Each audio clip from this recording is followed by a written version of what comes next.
AITA for cutting off my spoiled niece after she destroyed my home? I 35 am a single guy with a decent job and a comfortable life. I have a younger sister, Sarah 30F, who has a 12-year-old daughter, Emily. Emily has always been a bit spoiled, but lately, it's been getting out of hand. Sarah and Emily moved in with me temporarily after Sarah's divorce. I was happy to help out, but things quickly went south. Emily started treating my house like her own personal playground. She'd leave her toys everywhere, make a mess in the kitchen, and never clean up after herself. When I asked her to tidy up, she would just roll her eyes and say, "That's what you're for, Uncle."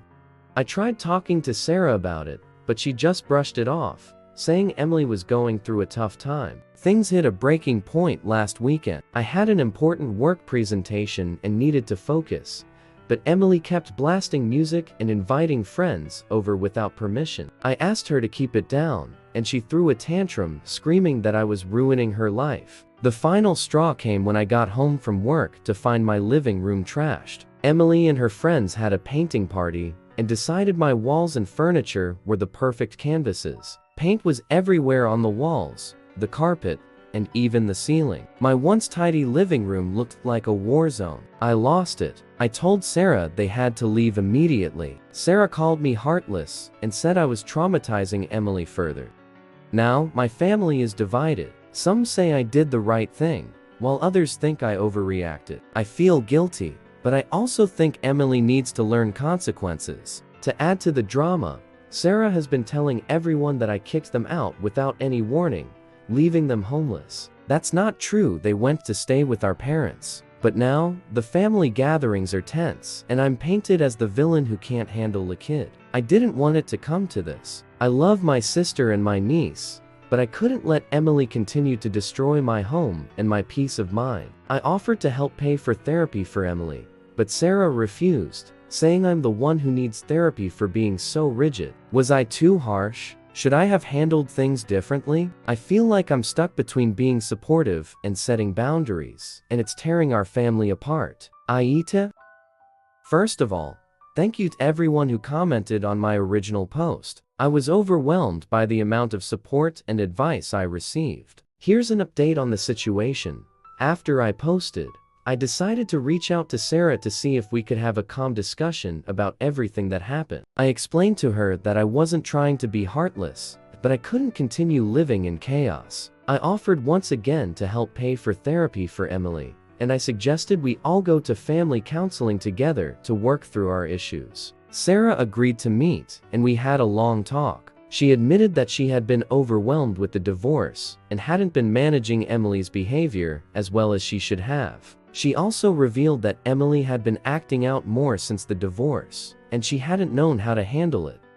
We decided to give family counseling a try. The first few sessions were rough, but we slowly started making progress. Emily was resistant at first, but the therapist helped her open up about her feelings. She confessed that she felt angry and abandoned by her father, and she had been taking it out on everyone around her. The therapist also helped Sarah and me communicate better. Sarah acknowledged that she needed to set firmer boundaries with Emily and follow through with consequences. We made a plan to have regular check-ins to ensure we were all on the same page. Emily apologized to me for the mess she made and for her behavior. It wasn't an overnight transformation, but she started showing more respect for my home and my rules. I could see she was trying, and I made an effort to acknowledge her positive behavior. Things aren't perfect, but they're better. Emily and Sarah are still living with me for now, but we're working together to create a more harmonious living environment. I'm hopeful that with continued counseling and open communication, we can get through this as a stronger family. Thank you again for all your support and advice. It really helped me see things more clearly and take steps towards healing our family. Hello again, everyone. I wanted to provide another update on the situation with my niece, Emily, and my sister, Sarah. Since the last update, we've continued with family counseling, and the improvements have been noticeable. Emily is doing better in school and has started participating in extracurricular activities, which seem to help her channel her energy positively. The therapist suggested that having structured activities might help her cope with the changes in her life, and it seems to be working. Sarah has been more proactive about parenting and setting boundaries. She's taking parenting classes to help her manage Emily's behavior and her own stress. Sarah has also been looking for a job to regain her independence, which is a positive step for her and Emily.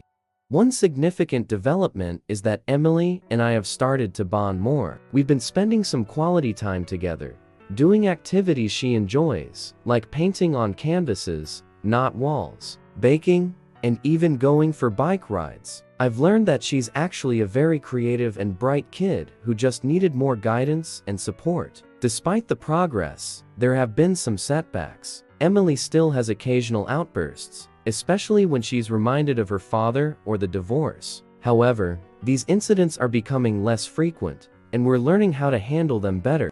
One of the hardest things for me has been rebuilding trust. While I can see Emily is trying, there's still a part of me that's wary of things going back to how they were. I've expressed this in therapy, and the therapist said it's natural to feel this way after what happened. We're working on it, and I'm trying to be patient. My relationship with Sarah has also improved. We've had some deep conversations about our childhood and how it's influenced our parenting styles. We both realize that we need to be more supportive of each other and communicate openly. This has helped us understand each other better and work as a team.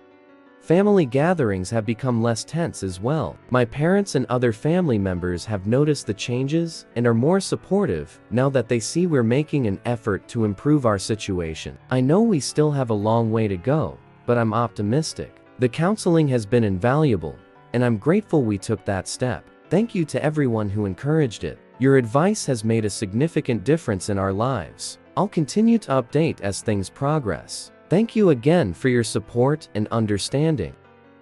Hi everyone, this will be my final update. I'm happy to report that things have continued to improve. Sarah found a job and they moved into their own apartment last month. Emily is thriving at school and her behavior has significantly improved. We've kept up with counseling, which has helped all of us communicate better and address underlying issues. Our family dynamic is much healthier now. Emily and I have a much stronger bond, and Sarah and I are closer than ever. Thank you all for your support and advice. It truly made a difference. Wishing everyone the best. Like and subscribe for more stories.